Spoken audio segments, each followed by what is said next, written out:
At 2:15 on New Year's Eve, I found my grandson unconscious on his bathroom floor. His continuous glucose monitor was screaming a critical low alarm.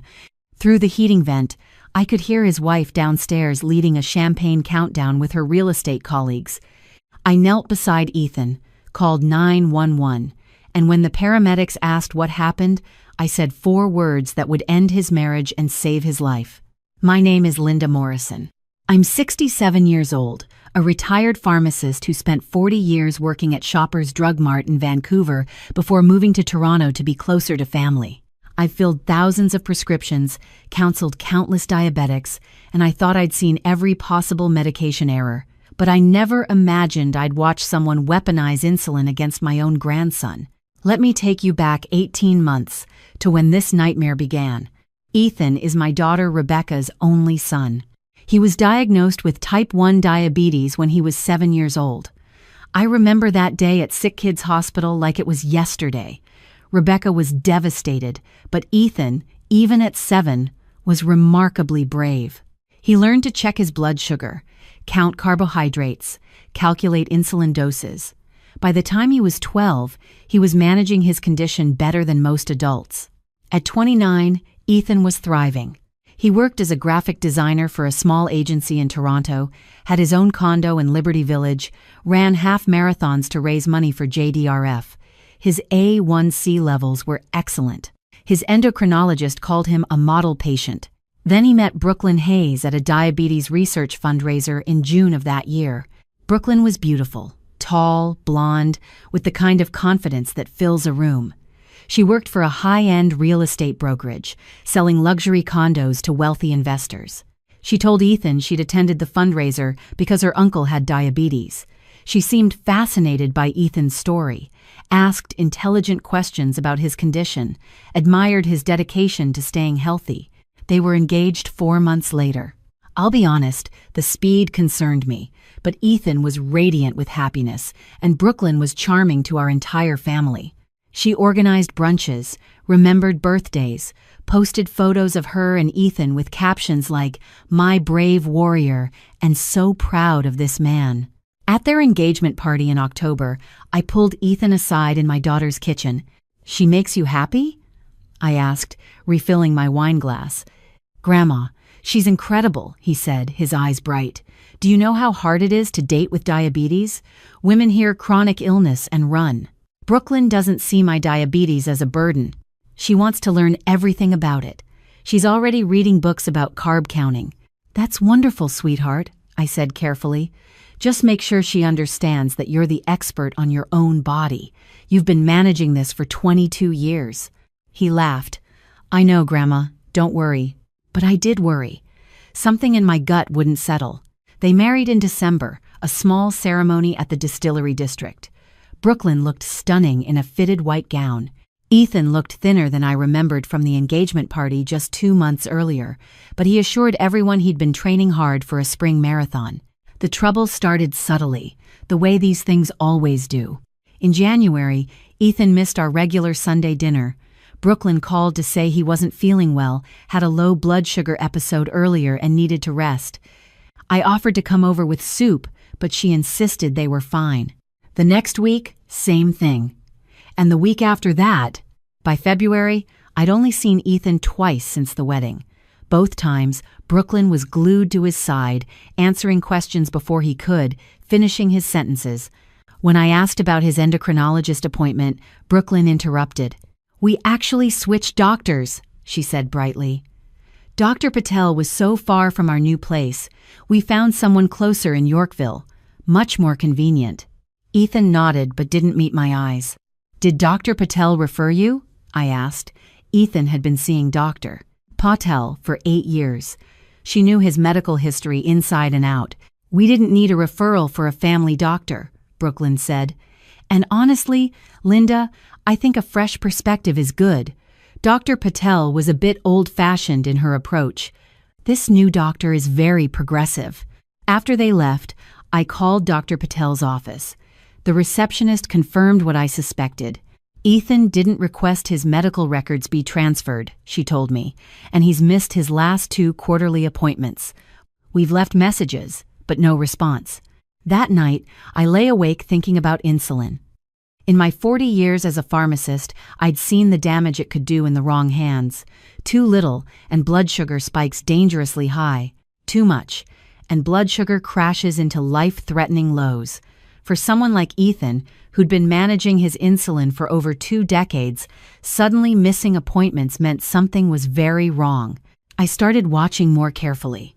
In March, I ran into Ethan at the Street Lawrence Market. He was alone, loading vegetables into reusable bags. I almost didn't recognize him. He'd lost at least 20 pounds, his cheeks were hollow, and his hands shook slightly as he reached for tomatoes. "Ethan!" I hurried over, trying to hide my shock. He startled, nearly dropping the bag. "Grandma, hi, I didn't know you shopped here." "Every Saturday for the past 3 years," I said gently. "Are you feeling all right? You look thin." "I'm fine," he said quickly, too quickly. "Brooklyn has me on a new diet plan. She researched low-carb approaches for diabetics. It's working great. Low-carb diets can work for type 2 diabetics, but for type 1 diabetics on insulin, drastically cutting carbs requires very careful medication adjustment. Done wrong, it's dangerous." "Has your new doctor approved this diet?" I asked. "Brooklyn knows what she's doing," he said, but his voice wavered. "She's been incredible, actually. She manages all my medications now, keeps everything organized, sets alarms for my insulin doses. I used to forget sometimes, but she never does." Every alarm in my pharmacist brain started ringing. "Ethan," I said carefully, "you've been managing your own insulin since you were a child. Why would you need someone else to do it?" He looked at the tomatoes in his hands. "Brooklyn says I was being careless, that my A1C could be better. She wants me to be healthier, Grandma." "That's a good thing, right?" "Of course," I said, though my throat felt tight. "But you should always be in control of your own medications. That's basic patient autonomy." "I know," he said, but then he glanced at his phone and his expression changed.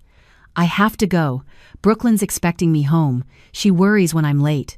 He left so quickly, he forgot his reusable bags on the vegetable counter. That evening, I called Rebecca. "Mom, I know you're worried," she said, "but Ethan's an adult. If he wants his wife to help with his diabetes management, that's his choice." "Rebecca, this isn't help. This is control, and it's medically dangerous." "You're being dramatic. Brooklyn loves Ethan. She's probably just trying to be a good wife." "A good wife doesn't take away her husband's autonomy over his own life-sustaining medications." "Mom," Rebecca's voice hardened, "I know you miss Ethan, but you can't manufacture a crisis because you're not seeing him as often. They're newlyweds. They want space." I wanted to argue, but what proof did I have? Just instinct and 40 years of professional experience watching medication management go wrong. In April, I got a call from Ethan's best friend since high school, Marcus Chen. "Mrs. Morrison, I hope it's okay that I'm calling," Marcus said. "I'm worried about Ethan." "Join the club," I said. "What happened?" "We were supposed to play hockey last weekend. Ethan texted that he couldn't make it because Brooklyn said no." Those were his exact words. Brooklyn said no. "Mrs. Morrison, we've played hockey together every month for 10 years. Why would his wife forbid him from playing hockey?" "Did you ask him?" I tried. He said Brooklyn thinks the physical exertion makes his blood sugar too unpredictable, that it's not safe. I closed my eyes. Ethan had been playing sports his entire life with diabetes. He knew how to adjust his insulin, how to carry glucose tabs, how to monitor his levels. Brooklyn's excuse made no medical sense. "Marcus, when you see Ethan, does he seem okay, physically?" There was a long pause. "He looks sick, Mrs. Morrison, really sick, thin, pale, and he seems scared all the time, like he's waiting for something bad to happen." After I hung up, I did something I'm not proud of. I drove to their condo building in Liberty Village and waited in my car across the street. I needed to see for myself. 2 hours later, Ethan emerged alone. He walked to the pharmacy 3 blocks away. I followed at a distance, my heart pounding. I watched through the pharmacy window as he approached the counter. The conversation with the pharmacist seemed tense. Ethan kept looking at his phone. The pharmacist shook her head, showed him something on her computer screen. Ethan's shoulders slumped. When he left empty-handed, I went inside. "Excuse me," I said to the pharmacist, a young woman named Sarah, according to her name tag. "I'm a retired pharmacist. The man who just left, he's my grandson. Can you tell me what happened?" Sarah hesitated. "I can't discuss patient information." "I understand," I said, "but I'm very concerned about his safety. Is there anything you can tell me?" She glanced around, then lowered her voice. "He came to pick up his insulin prescription, but it was already picked up 3 days ago by someone named Brooklyn Hayes. He seemed confused, said he didn't know she'd gotten it. I checked our records, and she's been picking up all his medications for the past 2 months. Every refill she comes without him." My blood went cold. "Did he get the insulin today?" "No, it's too early for a refill. But here's what's weird. His prescription is for 2 vials per month, which is standard for his dosage. But she's been picking them up every 3 weeks instead of 4. I flagged it because it seemed like he might be using too much. Or someone else was controlling the supply." "Thank you," I whispered. That night, I couldn't sleep. I kept thinking about insulin, about hypoglycemia, about what can happen when someone deliberately gives too much. Confusion, seizures, unconsciousness, death, and it would look like a diabetic accident. No one would question it. I called Dr. Patel the next morning. "Linda, I'm glad you called," she said. "I've been trying to reach Ethan for months. His prescription refills through his old pharmacy just expired, and he never transferred them. I'm worried he's not getting proper care." "He's getting care," I said grimly. "Just not from a doctor." I explained everything.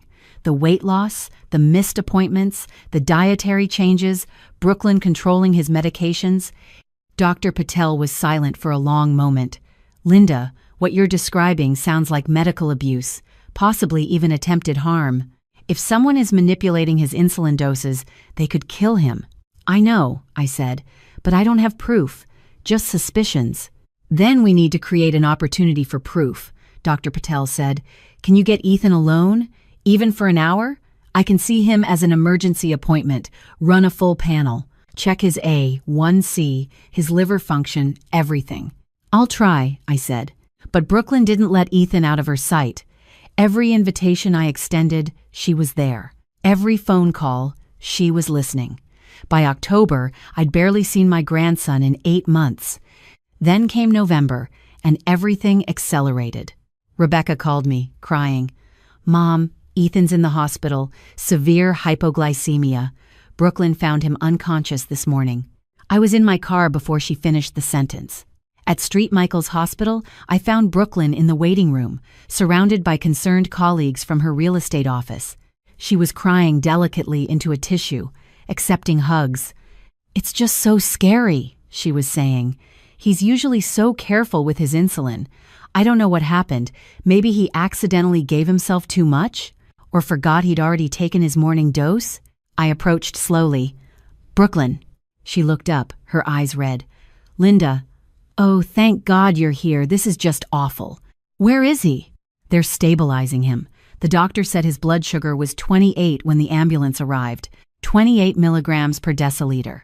Anything below 70 is considered low. Below 54 is dangerous. 28 could cause brain damage or death." "What happened this morning?"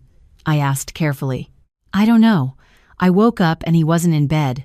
I found him on the bathroom floor. His insulin pen was on the counter. I think he must have given himself his dose and then collapsed before he could eat breakfast. Every detail was wrong.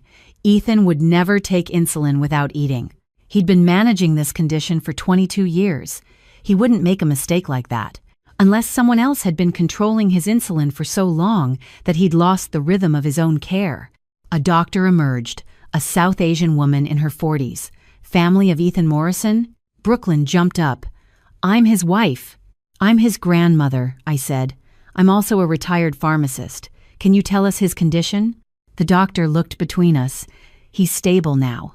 We've brought his blood sugar back to a safe range, but I need to ask some questions. This is his 3rd emergency hypoglycemic episode in as many months." "3rd?" I stared at Brooklyn. "He's been in the hospital twice before?" Brooklyn's face flushed.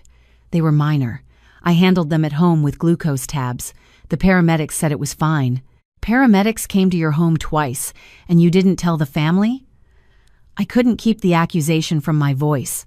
I didn't want to worry everyone, Brooklyn said. Ethan was embarrassed. He's been having trouble managing his levels lately, the stress of work, you know. The doctor was watching Brooklyn with an expression I recognized. Suspicion.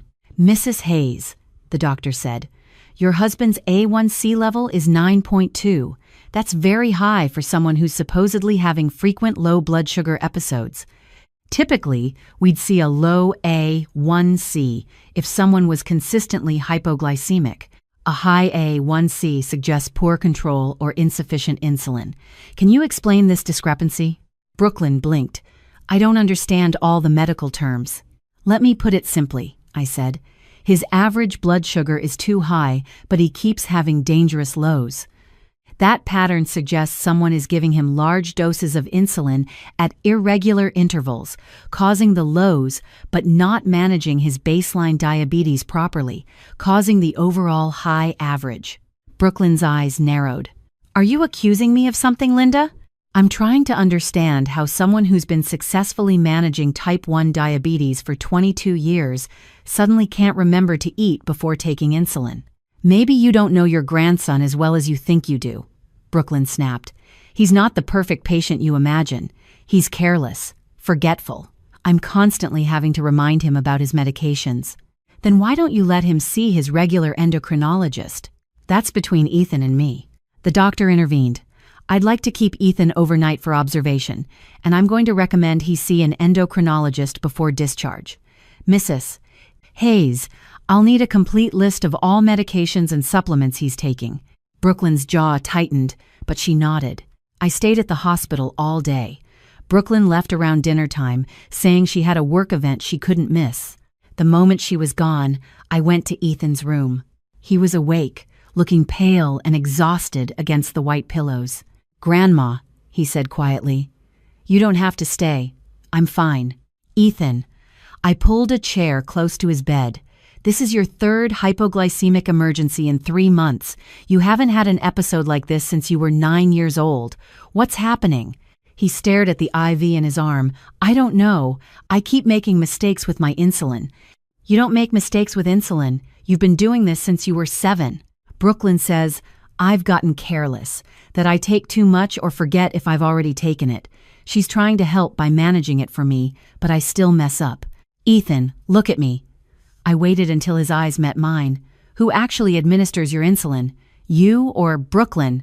He hesitated. Mostly Brooklyn now. She has my pens. She keeps them locked in a medication safe in her office at home.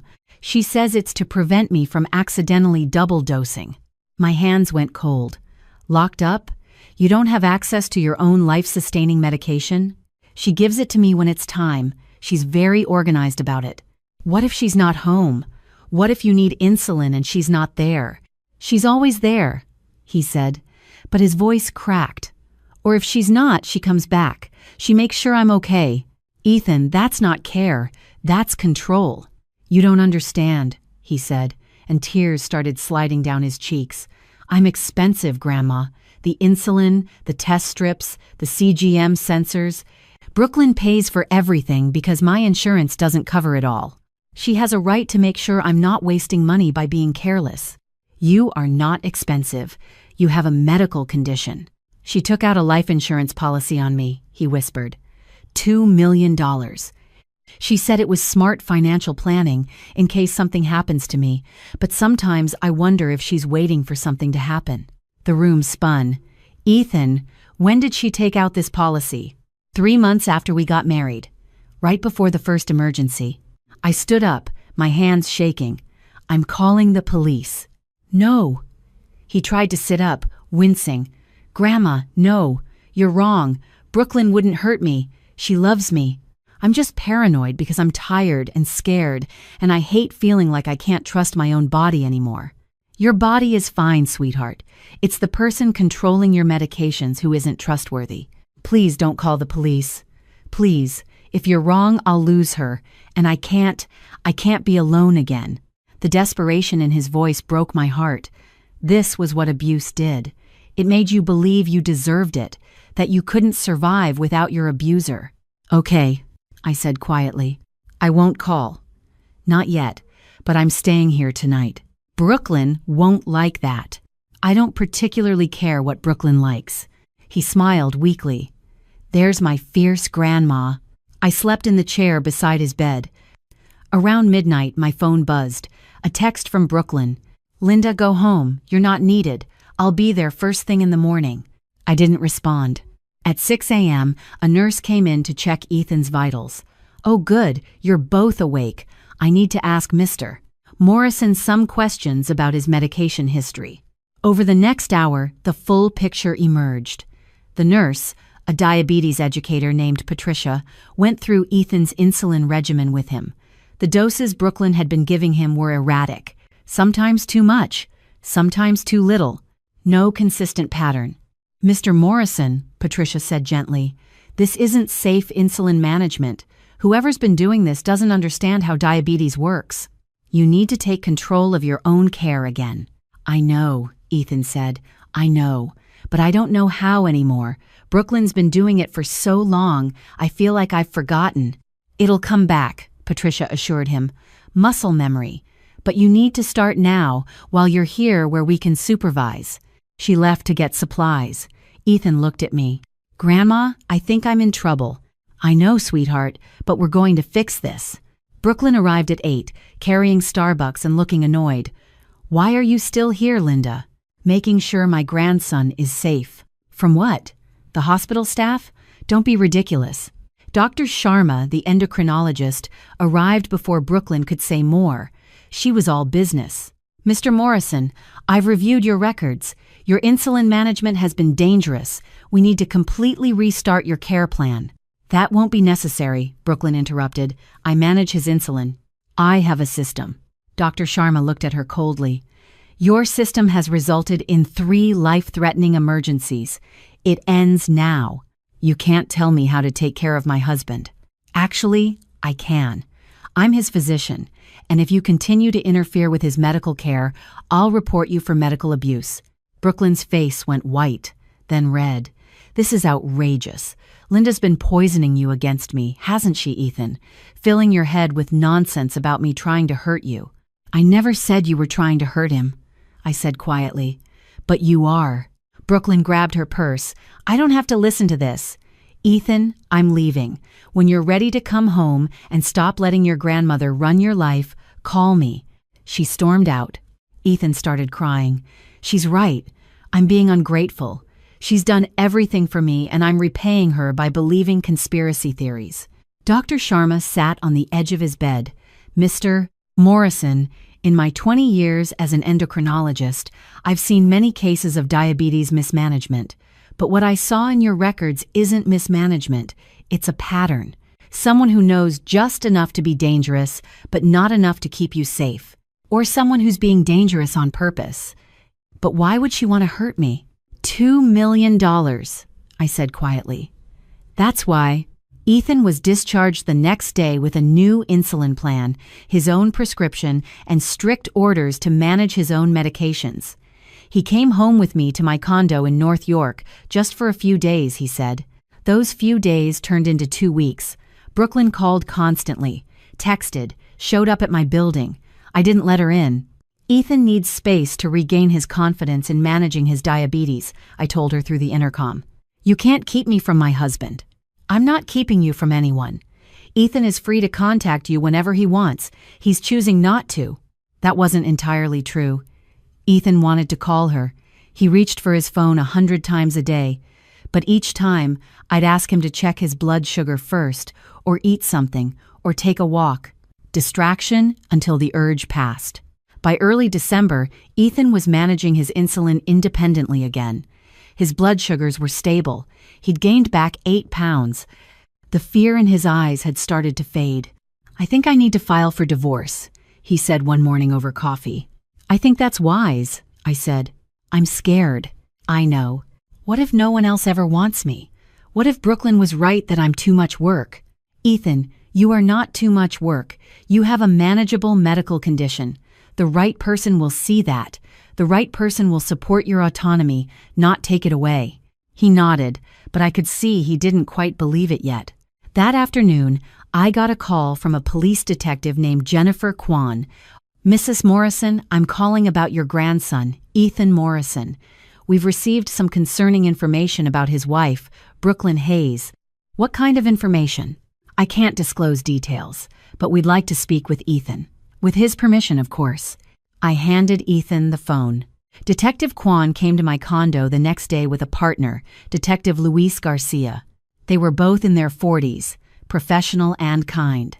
"Mr. Morrison," Detective Kwan said, "we've been investigating Brooklyn Hayes for insurance fraud. 3 years ago, her previous fiancé died of a drug overdose. She was the beneficiary of his $800,000 life insurance policy. 2 years before that, her first husband died in a car accident, another $600,000 policy. Now, your husband number 3, with a $2 million policy, and you've had 3 near-fatal medical emergencies in 4 months." Ethan's face went gray. "You think she's trying to kill me?" "We think there's a pattern worth investigating. With your permission, we'd like to examine your medical records, your insulin pens, anything Brooklyn had access to." "She threw out my old insulin pens," Ethan said. "She said they were expired, but I remember checking, they weren't. Do you know where she might have disposed of them?" "Probably still in the garbage chute room on our floor. Garbage day isn't until Friday." The detectives obtained a warrant. They recovered 4 insulin pens from the garbage, all of which had been tampered with. The concentration had been altered to deliver higher doses than indicated. An expert toxicologist confirmed that anyone using those pens, according to standard dosing, would receive double or triple the intended insulin, resulting in severe hypoglycemia. Brooklyn was arrested on December 20th. Attempted murder, insurance fraud, medical abuse. She made bail the next day. I increased security at my building. On New Year's Eve, I was hosting a small party. Just Rebecca, her husband Tom, Ethan, Marcus, and a few close friends. Nothing fancy. Champagne, appetizers, the Toronto fireworks on TV. At 2 p.m., Ethan realized he'd left his jacket at his condo, the condo he'd been too afraid to return to since leaving the hospital. "I'll go with you," I offered. "No, Grandma. Stay with your guests. I'll be quick, in and out." "Ethan, I don't think that's safe. Brooklyn's out on bail, but she's not allowed anywhere near the building. There's a restraining order. I'll be fine." He left. 15 minutes passed. 30. 45. I called his cell. No answer. "Rebecca, I'm going to Ethan's condo," I said, grabbing my coat. "Mom, you're being paranoid." But something in my gut screamed that I wasn't. I drove to Liberty Village faster than I should have, let myself into his building with the spare key he'd given me, took the elevator to the 14th floor. His condo door was unlocked. I pushed it open. "Ethan?" No answer. I walked through the living room. Everything looked normal, neat. Brooklyn had always been meticulous. Then I heard it, a faint alarm beeping from the bathroom. I ran. Ethan was on the bathroom floor, unconscious. His continuous glucose monitor was screaming. I looked at the display. Critical low, 31. On the counter, I saw an empty insulin pen, Brooklyn's distinctive handwriting on a sticky note. "Thought you might need this. Love, B." Through the heating vent, I could hear music and laughter from the unit below.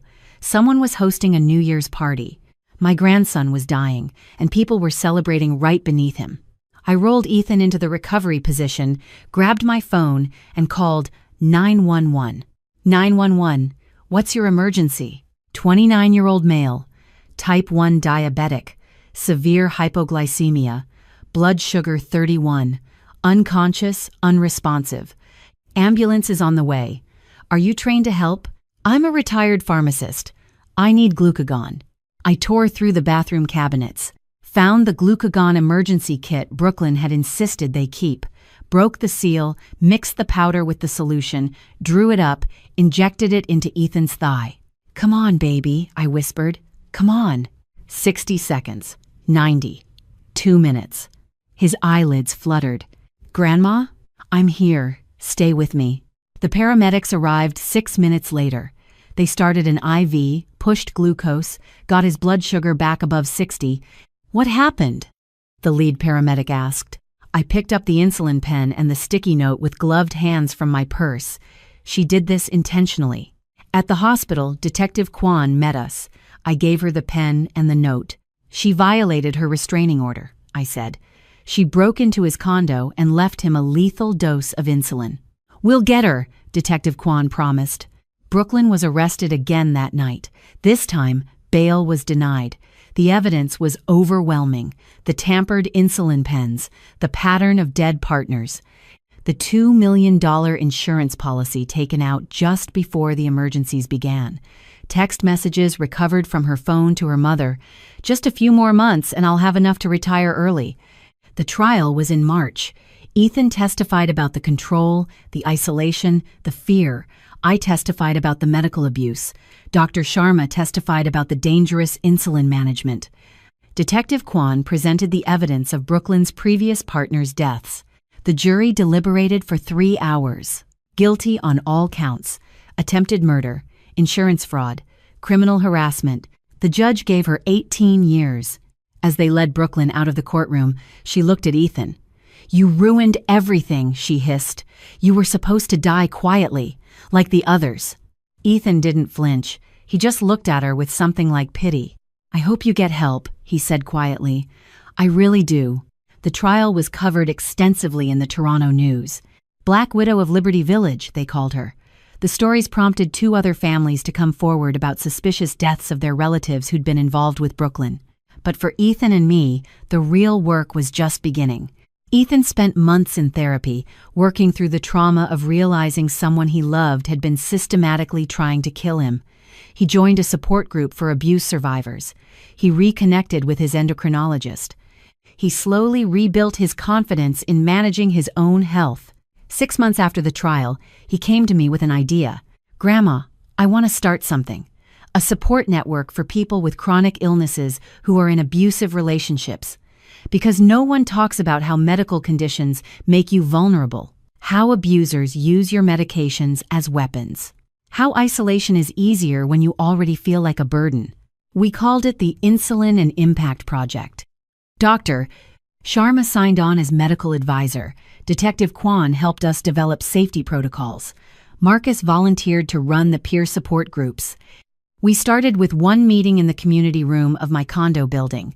8 people showed up: diabetics, epileptics, asthmatics, people with heart conditions, all of them with stories of partners or family members who'd weaponized their medical needs. By the end of the year, we had 53 members and had expanded to 3 different locations across the GTA. Ethan found his purpose. More than that, he found himself again. And then he found Priya. She was a social worker who volunteered with our project. She had type 1 diabetes too, diagnosed at 15. Their first conversation was about the best CGM systems. Their first date was a walk around High Park, both of them checking their blood sugars and laughing about it. Their engagement wasn't rushed. They dated for 2 years. Priya met our whole family, became part of our Sunday dinners. She understood boundaries, respected autonomy, celebrated Ethan's independence. When Ethan asked me for my blessing to propose, I cried. She's perfect for you, I said. She sees you, not your diabetes. The wedding was in June, in my daughter's garden in Mississauga. Small, intimate, full of love. Dr. Sharma was there. Detective Kwan and her wife came. Marcus was the best man.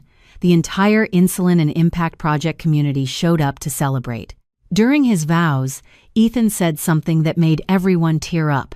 Priya, you taught me that love doesn't control, love doesn't isolate, love doesn't weaponize vulnerability, love supports, love empowers, love sees strength where others see weakness. Thank you for loving me the right way. At the reception, I stood with Rebecca, watching Ethan and Priya dance. You saved his life, Mom, Rebecca said quietly. If you hadn't been paying attention, if you hadn't followed your instincts. We saved his life, I corrected, all of us. The doctors, the detectives, Marcus, and mostly Ethan, saved himself by finding the courage to leave. Do you think he's really okay now? I watched my grandson, healthy and happy, spinning his wife around the makeshift dance floor.